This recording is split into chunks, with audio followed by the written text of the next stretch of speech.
Tukisema uzima wa milele tunamaanisha ni maisha yasiyokuwa na kikomo.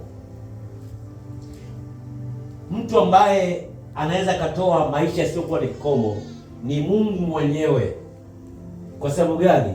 Kwa sababu Mungu ni roho, hana mwanzo wala hana mwisho. Tunapopokea uzima kutoka kwa Mungu, tunapokea ni uzima wa milele, yaani uzima ambao tutauona katika miili hii ya kuharibika, na vile vile tutaendelea kuwa nao uzima mara baada ya kulala, mara baada ya kufa hapa chini. Kwa lugha rahisi, uzima wa milele ni maisha ya Kristo ndani ya mwamini, ndiyo maana ya uzima wa milele. Lakini uzima huu unaingia ndani ya mtu kwa kuamini kazi kamilifu ya kidhabihu Yesu Kristo aliyoifanya miaka 2000 iliyopita. Alikufa kwa ajili yetu, akazikwa, akafufuka, akatufanyia kuwa ni ondoleo la dhambi. Ile kazi ya msalaba tunapoiamini, baada ya kuisikia, ndipo ule uzima wa Kristo unafanyaje? Unafanya makao ndani yetu. Kwa lugha rahisi, Roho wa Mungu au Roho Mtakatifu ndani ya muamini ndio uzima wa milele. Uzima huu tutaendelea kuona angai tupo tunapumua kwenye hii miili ya kuharibika, na hata mwili huu utakapovuliwa na kuvikwa ile miili mipya, ile miili ya utukufu ya kutokuharibika, tutaendelea kuwa na Kristo bado katika umilele. Bwana Yesu asifiwe. Kuna lugha ambayo leo makanisani tunaisikia na tumeizoea. Nasema mtu ambaye anataka kumpa Bwana Yesu maisha yake. Sio lugha sahihi. Mwanadamu asiyekuwa na Mungu, asiyekuwa na Yesu, mahusiano na Mungu, hana uzima, ni mtu mfu aliyekufa. Sio mtu anapokea uzima kutoka kwa anampa Yesu maisha yake, hapana. Ni mtu anapokea maisha ya Kristo, maisha mapya ndani yake. Bwana Yesu asifiwe. Ukisoma Yohana sura 17 mstari wa 3, anasema uzima wa milele ndio huu, wakujue wewe Mungu wa pekee wa kweli na Yesu Kristo uliyemtuma. Uzima wa Kristo unakuja kwa njia ya kujua, ya kufahamu. Warumi sura ya 10 mstari wa 9 na wa 10 anazungumza kwa kuamini mtu anahesabiwa haki wapi? Moyoni. Na kwa kukiri kile anachokiamini moyoni anapokea neema ya wokovu, anapokea uzima wa milele. Lazima mtu ajue, akishajua aamini. Warumi sura ya 10 hiyo mstari wa 14 anasema wataaminije kama hakuna wa kuambia hizo habari, wa kuwajuza hizo habari. Lazima ukiri kitu ambacho tayari unakijua, tayari ambacho umekisikia. Maana imani chanzo chake ni kufanyaje? Ni kusikia. Kusikia neno la nani? La Yesu Kristo. Warumi 10:17. Kwa hiyo basi, waraka wa kwanza wa Yohana tumesoma sura ya 5 mstari wa 11 na 12. Amezungumza jambo zuri sana. Amesema, na huu ndio ushuhuda ya kwamba Mungu alitupa uzima wa milele, na uzima huu umo ndani ya mwanaye. Yeye aliye naye mwana, yani aliye na Yesu Kristo, anao uzima. Yeye asiye na mwana wa Mungu hana huo uzima wa Mungu. Uzima wa milele ni kwa wale tu wanaoamini katika Kristo Yesu. Wale waliozaliwa mara ya pili ndio wanao uzima.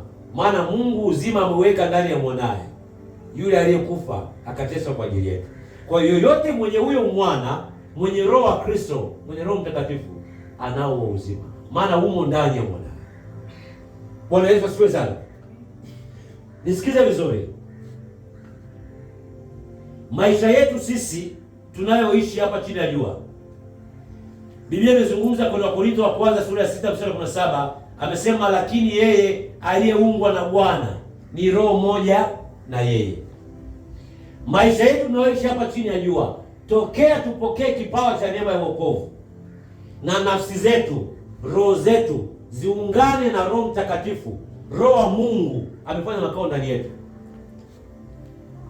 Biblia inasema hata kaa tuache, hata kaa aondoke.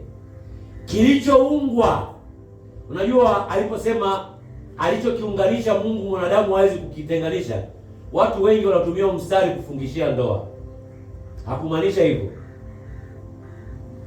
Sio vyema akae peke yake, nitamfanyia msaidizi. Hakumaanisha pia hivyo. Ijapo watu wengi tushazoea hivyo kwa muda mrefu. Habari ya ndoa imeandikwa kama fungo ya Yesu Kristo na kanisa lake. Yeye awe kama bwana harusi, sisi kama bibi harusi. Anaposema anachokiunganisha Mungu hakuna kutenganisha, azungumzii hizi ndoa za damu na nyama hizi. Anazungumza yule aliyeungwa, aliyepokea kipawa cha neema ya Kristo Yesu. Hakuna kumtenganisha. Yesu akasema yoyote ambaye nimemweka yuko mikononi mwa Mungu, hakuna mtu wa kumwondoa mikononi mwa Mungu. Kwa nafsi yako kama imeungwa, roho yako imeungwa na roho ya Kristo, hakuna wa kukutoa mikononi mwa Mungu. Hiyo ndiyo maana yake. Biblia inasema kwenye Wafilipi sura ya kwanza mstari 21 na 24, Paulo mtume anasema kuishi ni Kristo, ila kufa ni faida. Anamaanisha nini? Anamaanisha hivi: nina matunda ninapokuwa katika umwili, angali nina neema ya wokovu. Kristo yuko ndani yangu, na hata nitakapokufa pia itakuwa ni faida kwangu, kwa maana Kristo ambaye niko naye sasa hivi nitaendelea kuwa naye. Yoyote mwenye neema ya wokovu, mwenye roho wa Mungu ndani yake, haogopi kulala, kwa maana ataendelea kuwa na yule ambaye roho yake iliyoungana na yeye, akiwa angali anapumua kwenye mwili wa kuharibika, na hata ule mwili wa ufufuo wa utukufu tutaendelea kuwa na Yesu Kristo. Kwa hiyo kuishi ni Kristo, tumtukuze Kristo, tumtumikie Kristo angali tupo katika imani. Hata tutakapolala itaendelea kuwa ni faida tu, kwa sababu tutaendelea kuwa na huyo Kristo mpaka umilele. Ndiyo maana ya uzima wa milele, si ndio? Biblia inazungumza kwenye Warumi sasa hapo, Warumi 14 mstari wa 8 na wa 9. Biblia inasema anasema kwa maana kama tukiishi twaishi kwa Bwana, au kama tukifa twafa kwa Bwana. Basi kama tukiishi au kama tukifa tu mali ya Bwana. Maana Kristo alikufa akawa hai tena, kwa sababu hii awamiliki waliokufa na walio hai pia. Bwana Yesu asifiwe. Anasema tukiwa hai katika umwili, yaani kama tujalala, ni mali ya Bwana, tunamilikiwa na Bwana. Hata tutakapolala pia tutaendelea kufanyaje? Kumilikiwa na Bwana. Sasa basi, anaposema kuishi ni Kristo, kufa ni faida, anamaanisha nini? Anamaanisha hivi: unapokuwa katika huu uzima, hii nafasi ya uzima tulionao sasa hivi, maisha yako yawe na impact, yawe na alama. Maisha yako yaweze kuingiza kitu katika ufalme wa Mungu, katika ulimwengu wa roho. Uwepo wako chini ya huu mwili, chini ya jua, uwe ni uwepo wenye faida. Kwa maana hapa tunaishi kitambo kidogo tu. Kuna wakati tutaondoka. Tutakapoondoka tutakuwa ni faida, maana tutaendelea kuwa na Kristo Yesu. Bwana asifiwe. Lakini angali tuko hapa chini ya jua, ni jambo gani tumeliongeza katika ufalme wa Mungu? Mungu anatuangalia baada ya kutokoa, anatamani kutuona tunakuwa tunaleta madhara katika ufalme wa Mungu, tunakuwa tunaleta faida katika ufalme wa Mungu, tunakuwa ni sababu ya watu wengine kumjua Mungu, sababu ya watu wengine kumkiri Mungu, sababu ya watu wengine kuishi maisha yanayompendeza Mungu. Bwana Yesu asifiwe. Kwa hiyo kuishi kwako hapa chini ya jua, hakikisha unakuwa ni faida, unakuwa ni kiungo chenye faida